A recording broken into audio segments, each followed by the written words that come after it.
On the edge of a forgotten planet, deep in an alien system far from Earth, a lone human engineer named Mark was working at an old mining outpost.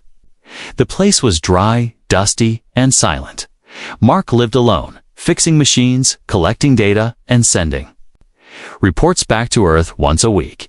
He was used to silence, used to the routine, but everything changed one morning when he saw fire falling from the sky. A ship was crashing, not human, not from Earth. It streaked across the clouds and slammed into the desert a few miles away, sending up black smoke. Mark grabbed his scanner and ran, even though his instincts told him to stay out of it. Something in his gut pushed him forward, a feeling he couldn't explain. As he reached the crash site, he saw a small silver ship, torn open, hissing steam and sparks. And then movement. A tall alien female stepped out. Stumbling, her skin a pale shade of violet, glowing slightly under the sun. She held something in her arms, wrapped tightly in dark cloth. Her breathing was rough, her steps weak. Mark raised his hands slowly, unsure if she was a threat. She looked at him, eyes wide, glowing with desperation. Then, before he could say a word, she dropped to her knees and spoke in broken English. "Please, help my child," she said, voice trembling. "He is dying." Mark was frozen. This species, he had seen them before. In war reports, in warnings, the Virellans, humanities. Enemy during the last Outer Ring conflict. Why would she come here? Why him? The alien mother lowered her head and held out the bundle in her arms. Mark took a step closer. Cautiously, he peeled back the cloth, revealing a small child, thin, fragile, struggling to breathe.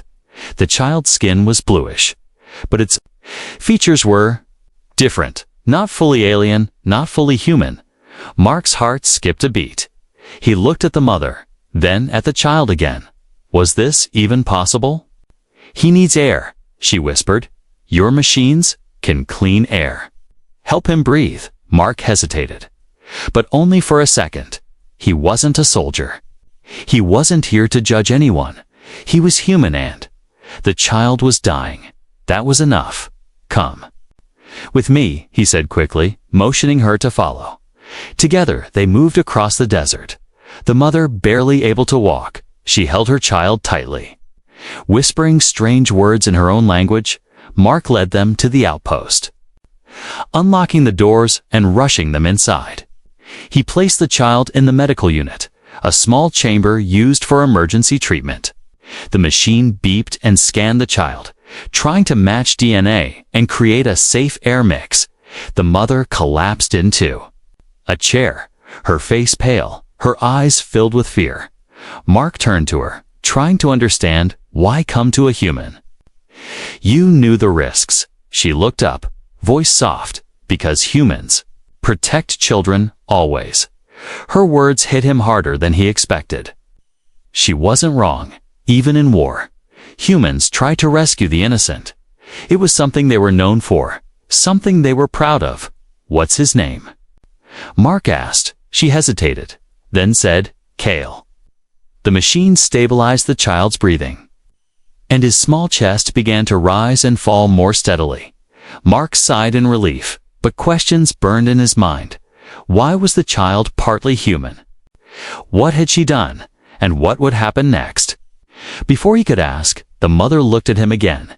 "If you save him, I give you anything, anything you want." Mark stared at her. She was serious, a desperate mother making a deal, even if it meant surrendering her life. But Mark didn't answer right away. He looked at the child, Cal, resting peacefully now. This wasn't just an accident. This was the beginning of something much bigger. Something that could change everything. The outpost was quiet. Only the soft hum of the air filters and the occasional beep from the medical unit filled the room. Mark stood beside the small glass chamber where the child lay, still breathing but weak. The alien mother sat nearby, her arms wrapped around herself, eyes locked on her son. Neither of them spoke for a long time. Finally, Mark turned to her. "Who are you?" Softly. "My name is Valera," she replied, her voice tired. "I was a scientist. Once, before they hunted me," Mark leaned against the wall, his thoughts racing. Valera, a scientist from the enemy's side, now a refugee, kneeling in front of a human to save her child. It didn't make sense. War stories had painted her kind as ruthless, cold, dangerous. But this woman was none of that. She was just a mother. "Why is the child like this?" Mark asked, choosing his words carefully. Valera looked away, pain flashing in her eyes. "He is different," she said. Slowly, because his father was human. Mark's eyes widened. That explained everything, the child's half-human features. The genetic confusion in the scanner, the reason her people rejected him. Valera lowered her voice, trembling. "During the ceasefire, I worked with a human researcher, Dr. Elias Marin. We shared knowledge, we shared dreams. And then? Love." Her voice cracked. "When they found out, they called me a traitor. They executed him. And they marked my child as impure." Mark listened in silence, the pieces falling into place. Valera had run from her people, carrying a child both sides might reject. "He's just a kid," Mark whispered. "He didn't ask for any of this." Valera nodded slowly. "They don't care. To them, he is a mistake. To me, he is everything." Mark looked at the child again. The boy stirred slightly in the chamber, his fingers twitching, his breath steadier now. He was fighting, even in sleep. "Just like his mother. I don't have much here," Mark said after a pause, "but I can keep treating him. I have supplies, oxygen, basic medicine." Valera stood, her eyes full of hope. "Thank you, Mark." "Truly," Mark shook his head. "I didn't do this for a reward." Valera stepped closer, her voice low and steady. "But I made a promise, a deal. I told you I'd give anything." Mark narrowed his eyes. "I don't want payment," he said, "but I need the truth. Are they coming?" Valera's face darkened. "Yes," she said. "They tracked my ship. They might already be close." She walked over to the control panel and began entering codes. Mark watched her carefully, but she moved with familiarity, not as a threat, but as someone who understood technology deeply. She pulled up a star chart. "The Virulon command wants my son destroyed," she explained. "But not just because he's half-human." She tapped a section of the chart, enlarging it. "They believe his DNA holds evolution, a next step they fear." Mark stared at the data genetic strands. Energy spikes, brain scans. "He's different?" Mark asked. Valera nodded. "He was born with abilities, ones neither human nor Virulon children show. I kept them hidden, but they know. And they want to control or destroy him." Mark felt the air grow heavy. He was no longer just protecting a sick child. He was protecting a key to something bigger, a future that could unite or destroy both worlds. "We need to move," he said. "Finally, if they find this outpost," Valera placed a hand on his arm. "I can help defend this place, but not forever." Her eyes met his. "Will you help us, Mark? Not just save him, but protect him. Raise him if I fall." Mark hesitated. It was more than he expected, more than he was ready for. But as he looked at Kale's small face through the glass, something stirred inside him. This wasn't just a job. It was a purpose. "Yes," he said at last. "I'll protect him." Valera gave a soft smile, full of sorrow and hope. "Then we stand together, outside." Far in the sky, silent shadows moved. The hunters were coming. But inside the outpost, a human and an alien mother stood side by side too. Former enemies, united by a child, and they were ready to fight. Mark didn't sleep that night. The lights inside the outpost were dim, the silence heavy. Valera stood by the medical chamber, gently touching the glass as her son slept. Mark sat nearby, reading through the data the machine had collected. What he saw made his stomach twist. Kale's blood was unlike anything he had seen before. The scanner couldn't fully map it human and Varellan DNA mixed together. But there were anomalies. Some parts of his blood glowed under analysis. Other parts responded to energy fields. Changing pattern when exposed to different waves. This shouldn't be possible, Mark whispered. Valera turned her head. Her face calm but tired. It's not just the mix, she said. It's what the mix created. Mark pulled up another screen, showing Kale's brain activity. At rest, it looked normal. But during the earlier breathing attack, the scan had spiked. It showed patterns humans used to see only in deep neural Rio. AI quick, intelligent, evolving. He had never seen anything like it in a living being. Especially not a child. Valera walked over, her voice quiet. When Kale was born, he was sick, weaker than other infants. The doctors told me he would not live. She looked at the screen, her expression darkening. But at 2 weeks old, he healed himself. Mark blinked, confused, healed himself. Yes, she said. He had an internal infection, and no treatment worked. But then? It was gone overnight. His body changed, adapted. It cured itself. Mark leaned back in the chair, trying to process what she was telling him. This child, he said slowly, is something new. Valera nodded. That's why they fear him, why they want him destroyed. Mark glanced at the ceiling, thinking about Earth, about humanity's long history with war, survival, and evolution. Maybe this child was the next step not just in one species, but in both, a hybrid who could bridge two enemies, or become a threat if in the wrong hands. Suddenly, alarms beeped. Mark rushed to the console motion detected. Not close, but something was moving in orbit. Valera joined him. Her eyes sharp now, all signs of exhaustion gone. They're scanning the planet, she said, searching for life signs. Mark cursed under his breath. We need to block our signal, he started.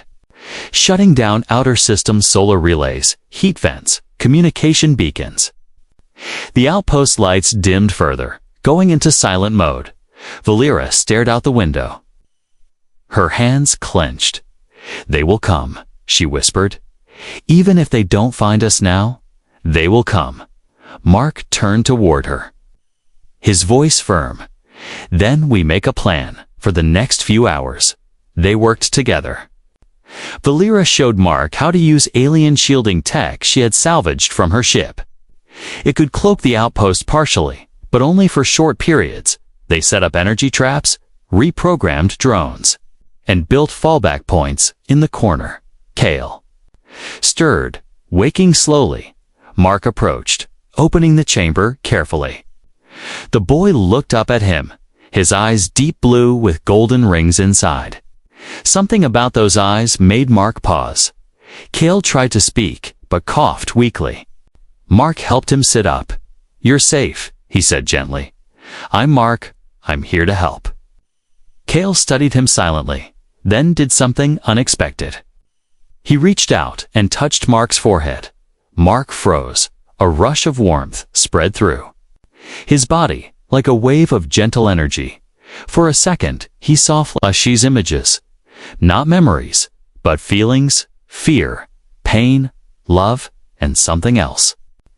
Understanding, Valera stepped in, her eyes wide. He connected to you, she whispered. He can feel who you are. Mark pulled back slowly, stunned. That was in my head, he said. I saw things. Valera nodded.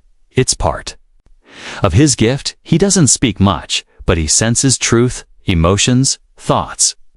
Mark looked at the boy again. Kale smiled weakly. A child's smile, but behind it was something ancient. Something powerful. This wasn't just a mother's story anymore. This was real. Outside, the stars blinked like watching eyes. And somewhere in the darkness, a ship drifted silently, scanning, hunting, waiting. Inside the outpost, Mark tightened his grip on the plasma rifle. Valera stood beside him, watching. The monitors and Kale, The child with secrets in his blood rested behind them, unaware of the war that was coming for him. But now, he wasn't alone. Mark didn't need a scanner to feel it anymore. Danger was near. The outpost was quiet, but the silence felt heavier. Like the air itself was holding its breath, Valeera stood. By the console, eyes fixed on the motion tracker. A single red dot blinked slowly on the screen. Then another and another. They were closing in fast. "They've landed," Valeera whispered. 3 scout ships, northeast of the outpost. Mark tightened his grip on the rifle. His heart pounded, not out of fear for himself, but for the child resting behind them. Kale was sleeping. Unaware of the threat creeping closer. A threat that wouldn't stop until he was gone. "How much time do we have?" Mark asked. "Maybe 10 minutes, Valeera replied. Maybe less. They had worked hard during the night, setting up defenses, rerouting power to shield generators. But it wasn't enough, not against trained Virellan hunters. These were elite soldiers bred to track and eliminate targets like Valeera. And now, like Kale, Mark activated the outpost's auto-defense system. Old plasma turrets rose from the sand around the perimeter. Humming to life, drones lifted into the air, their cameras glowing red. He looked at Valeera. "If we fall, they'll take him. Then we don't fall," she answered, pulling out a curved energy blade from her belt. Outside, sand began to rise in waves, kicked up by the incoming ships. The first scout ship landed, hissing and steaming as it opened. Tall, armored Virellan soldiers stepped out, their weapons drawn, their faces cold and unfeeling. They scanned the area and moved toward the outpost like ghosts through a storm. Mark tapped the control panel, activating the first wave of traps. Buried mines exploded near the approaching troops, scattering sand and fire. 2 of them went down instantly. The others took cover. But they didn't stop. From the window, Mark saw them split into 2 groups flanking maneuvers. He spoke quickly. "They're circling. We need to split too." Valeera nodded. "I'll take the left. They know me. They'll follow." Mark ran to Kale's chamber, opening it gently. The boy opened his glowing eyes, calm despite the chaos. "I need you to stay here," Mark said. "No matter what happens, don't leave this room." Kale nodded, placing a small hand on Mark's arm. A warmth pulsed through Mark's body again, like courage pouring into his veins.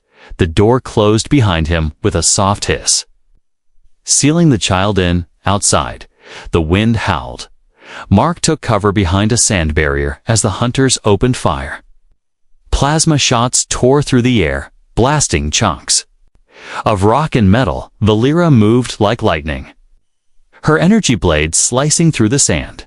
She met the first hunter in close combat, their weapons clashing in sparks and growls. She wasn't just a mother now, she was a warrior. Mark fired from behind, hitting one in the leg, another in the chest, but more kept coming. The second ship landed in the distance. Reinforcements. "This is bad," Mark shouted through the com. "We can't hold them forever," Valeera replied, her voice strained. "But we don't need forever." Suddenly, a blinding flash came from behind the outpost. Mark turned, eyes wide. Kale stood at the entrance, small, glowing. He wasn't supposed to leave the chamber, but something had awakened inside him. The Virellan soldiers paused, stunned by the sight. Kale lifted his hands slowly, his fingers shimmering with light. Then, without warning, a wave of energy burst from his body. It wasn't an explosion, it wasn't fire. It was pure force, like gravity bending around him. The soldiers were thrown backward, their weapons crushed, their systems fried. Mark fell to his knees, shielding his eyes. Valeera gasped, stumbling back. Then the light faded, and Kale collapsed, unconscious. Valeera ran to him, scooping him into her arms. Mark joined her, checking his pulse, still strong, still alive, but weak, drained. "That wasn't normal," Mark said quietly. No, Valera whispered. It's beginning. Above them, the third ship hovered, watching. It didn't land. It turned slowly and disappeared into the clouds. Whoever was inside had seen enough. Inside the outpost, the walls were scorched, the ground cracked, but they had survived. For now, Mark looked at Valera. We need to leave. Yes, she said, holding her son close, before others come. The war had arrived, but so had something else. Hope. Smoke filled the air, thick and choking. The outpost walls were cracked, metal beams groaning under pressure. The scent of burned sand and scorched circuits mixed with the dry heat of the desert. Mark moved through the ruins, dragging a broken drone toward the workbench. Valera sat nearby, holding Kale close. The child was still unconscious, his skin pale. His energy drained after the strange blast, but his heartbeat was steady. His breath soft and even. He used too much. Valera whispered. His body isn't ready. Mark nodded. I've never seen anything like that, he said, placing the drone on the table. No weapon could do what he just did. Valera looked at her son's face, brushing hair away from his forehead. He doesn't know how to control it, she said, but when he's afraid, his power reacts. Mark checked the scanner. The third ship had left, but not before recording everything. Whoever was inside would return, and they wouldn't. Come alone. We can't stay here, he said, turning to Valera. They know what he is now. Valera stood slowly, her eyes hard. There's a cave system nearby, hidden under the cliffs. I found it months ago. They won't detect us there. Mark nodded. Then we move at sunset.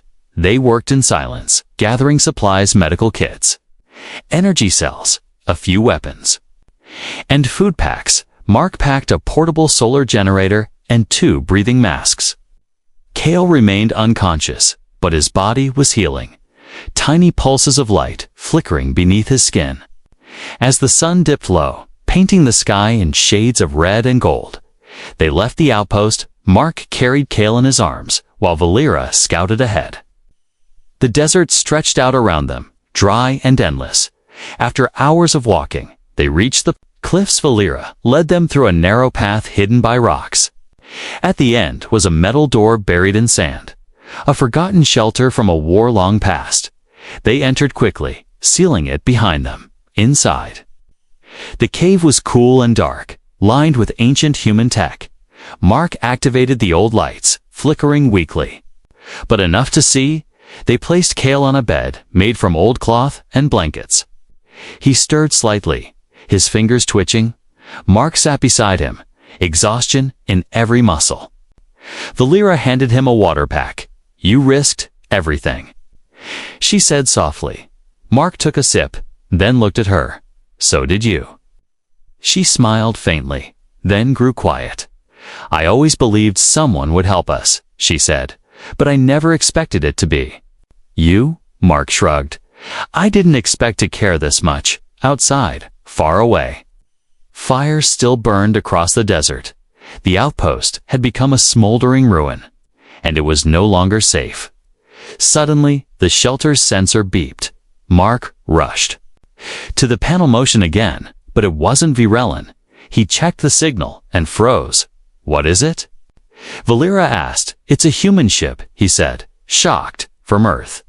Transmitting medical and peacekeeping codes. Valera's eyes widened. They know. Mark nodded slowly. They must have picked up the data when the Virelin scanned. They followed them here. He activated the camera feed, showing a sleek Earth shuttle landing in the distance. A voice came through the speaker. Calm but firm. This is Commander Hale of the Terran Peace Corps. We detected a hybrid life form in distress. We are not hostile. Valera stepped back, her body tense. Mark raised his hands. We don't know their intention yet, but if they're telling the truth... Valera interrupted. They will take him, study him, turn him into a weapon. Mark's heart pounded. He looked at Kale, still unconscious, still innocent. He thought about the Virelons who tried to kill the boy, and now the humans who might want to use him. He didn't trust either side. Not fully. They're coming this way, he said. What do we do? Valera stepped forward, her voice cold. We fight if we must. Protect him at all costs. Mark didn't argue. He grabbed a plasma pistol and nodded. Whatever happened next, they would face it together. Outside, through fire and smoke, two worlds. We're coming for Kale, but inside that dark cave. One human and one alien had already chosen their side, and it wasn't for power. It was for the future.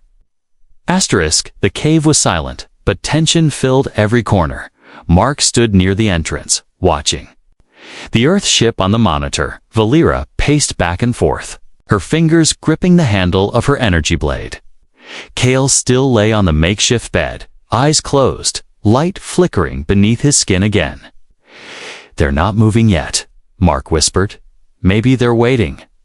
Valera narrowed her eyes, or scanning, learning the terrain, studying how to strike. Mark didn't respond. He didn't want to believe that the humans were here to harm, but the way things were going, he couldn't take any risks. He looked over at Kale, the child who was now more than just a boy. He was proof that something new was possible. And that made him dangerous to both sides. A soft humming filled the room, low and strange. Mark turned quickly toward Kale. The child's eyes were still closed, but his body had started to glow again. Light pulsed from his skin, slow at first, then faster. His fingers twitched, and his lips moved silently. Valera rushed to his side, placing a hand on his chest. Kale, she said gently, you need to rest. Suddenly, Kale's eyes opened wide. They weren't just blue now, they shimmered with silver and gold. Like twin stars trapped in a child's face, he sat up, breathing deeply, his voice soft but steady. They're coming. I can feel them. Mark stepped forward. Kale, what do you mean? They don't want to hurt us. Kale whispered, but they're afraid. The air in the cave began to shift. Tiny sparks flickered around Kale's head, like static dancing in the air. Then, without warning, every screen in the cave lit up at once. Monitors, scanners, even the broken drone Mark had placed on the table, each one showed the same thing, Kea symbol, glowing and changing like a heartbeat. What is this? Mark asked. Kale's voice was calm. I connected to their systems. Valera's eyes widened in shock. You hacked them? I didn't mean to, Kale said. I just reached out. Outside, the Earth ship suddenly shut down, all lights off. Engines silent, inside the cave. The monitors now showed a live feed from inside the human shuttle. The crew was confused, scrambling to understand what had happened. Then a voice spoke through the speakers. Commander Hale. Again, we mean no harm, he said. We don't want war. We want peace, but the boy's power. It's overwhelming. Mark looked at Kale, who sat cross-legged now, glowing softly. He was in control of the machines, the energy, and somehow, the emotions of everyone around. I can make them feel what I feel, Kale said. I can show them my thoughts. Valera fell to her knees beside him, tears in her eyes. My son, she whispered. You are more than I ever imagined. Kale reached out and placed his hand on her forehead. In that instant, Valera gasped, her mind filled with images of peace, of stars joined by bridges, of humans and aliens laughing together. Then he touched Mark's arm. Mark saw Earth and the virulent home world side by side. Not in war, but in alliance. He saw children with glowing eyes, just like Kale, building a new future. The energy around them faded slowly, and Kale leaned back, tired but smiling. I showed them, he said. Now they understand. Mark returned to the monitor. The human crew looked stunned but calm. Then the screen shifted. Commander Hale was looking directly at them. We are not your enemy, Hale said. We have seen what he showed us. We will not take him." Valera stared at the screen, still in disbelief. Mark stepped forward. "Then what happens now?" Commander Hale's face grew serious. "Others will come, not just us, not just the Virulons. There are powers out there who will see the boy as a weapon." Mark nodded slowly. "We know. But we want to help," Hale continued. We'll protect him, if you let us." Mark looked at Valera. She looked at Kale. Kale looked at both of them and simply nodded. Outside, the Earth ship powered up again. But this time, it didn't threaten. It waited inside the cave. Kale leaned back against his mother. "I'm not afraid anymore," he said. Mark placed a hand on the boy's shoulder. "You don't have to be." Because now the galaxy knew what Kale was. Not a mistake, not a weapon, but a gift. The cave was no longer a hiding place. It had become a moment of history. Outside, the Earth ship remained still, its engines humming gently. Inside, the air was quiet, warm, and filled with something new hope. Kale sat between Mark and Valera, his small hands resting in theirs. He looked tired, but peaceful. His glowing eyes were calm, the light beneath his skin dim now, resting. Commander Hale's voice returned through the speaker. "We are requesting permission to meet in person, unarmed, just one representative." Valera looked at Mark. Mark looked at Kale. Kale simply nodded. "They are ready," he said softly. Mark stepped outside first, the dry wind brushing against his face. He walked toward the landing site slowly, one step at a time. From the shuttle, a tall man in white armor stepped out, helmet off, arms raised. It was Commander Hale, his face older than Mark expected, but kind. No weapons, no soldiers, just one man walking into the unknown. They met halfway. Two men from the same species, but from very different worlds. "I'm not here to take him," Hale said. "I'm here to offer protection, guidance, and peace." Mark studied him, watching for lies, but Kale had shown him the truth, and he trusted it. "Then listen to her," Mark said. Turning toward the cave entrance, Valera emerged, her posture strong, her eyes cautious but proud. She stepped forward slowly, Kale walking beside her. Hale's eyes widened slightly at the sight of the child. He bowed his head in respect. "On behalf of Earth, I ask for peace," Hale said, "and a chance to learn together." Kale tilted his head, then reached out and touched Hale's hand. A glow passed between them, just a flicker like a heartbeat shared through skin. Hale gasped slightly, his eyes wide. "I saw it," he whispered. "I saw everything." Valera stepped closer. "If you betray him, if you betray us, I will not beg next time." Hale nodded solemnly. "You won't need to, I promise." For the next few hours, they shared knowledge. Valera showed her research, Kale's medical records, and scans that showed how his body was changing. Mark explained the defenses, the traps, the old outpost systems now scattered across the desert. Commander Hale listened, took notes, and never once gave orders. "This child," Hale said finally, "he's a bridge, not just between species, but between eras." Mark agreed. "People like him change the galaxy, whether we're ready or not." As night fell, more Earth shuttles arrived, but they stayed at a distance. Valera, Mark, and Kale stood at the cliffside, watching the stars appear one by one. "What will happen to him?" Valera asked quietly. Mark placed a hand on Kale's shoulder. "He'll live, learn, grow," he said, "and he'll be safe as long as we're breathing." Kale looked up at the stars. "I want to see them," he whispered. "All of them."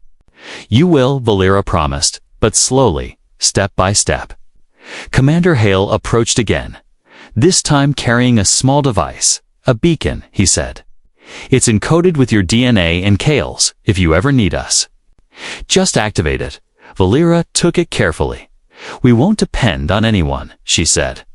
"But it's good to know who stands with us." Mark smiled. He had come to this planet to fix broken machines, but instead, he had helped fix something far more important, a broken future, as dawn rose, painting the cliffs in golden light. Kale ran ahead, laughing softly. His feet kicked up dust, his arms wide. Not just a child of war or science, but a child of two worlds. Valera watched him, tears in her eyes.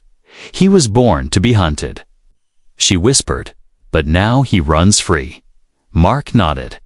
He was born to change everything.